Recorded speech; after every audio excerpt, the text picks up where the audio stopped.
Ọwọ́ tó jẹ mí ní àná ọ̀tún yìí. Someone that is frustrating me this year.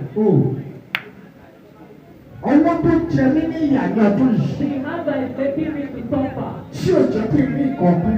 That is not even allow me to even see something that will be. Ẹ̀yin ọ̀rọ̀ jẹ́ ọwọ́ náà dàrú. Heaven to cut that hand off today. Ó lọ sọ́jà tó. Nígbà tí mo ka Bíbélì dáadáa. When I read my Bible very well. Ó jẹ́ kí n mọ̀ pé ìyanu Ọlọ́run kì í ṣe. It made me to understand that it's never too late for God. Kí ilẹ̀ ó tó ṣúlẹ̀ ní Ọlọ́run lè jẹ́ ìyá. Before the end of today, God can manifest Himself in your life. Tí o bá gbàgbọ́. If you believe. Ọlọ́run jọ̀ọ́. God please. Fi eré lọ ṣàwárí mi lónìí. I want you to locate me with big money. If you believe. Ọlọ́run fi eré lọ ṣàwárí mi. I want you to locate me with good things. Kí ilẹ̀ ó tó ṣúlẹ̀ ní. Before the end of today. Ó yá lẹ́tà sí. Ó fẹ́ kó gbàdúrà.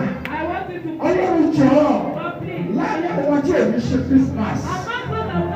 Ọlọ́run ló jẹ́ kí n ní ìgbésẹ̀. Do not let me be a man. Ó ló ṣe é bí àdúrà.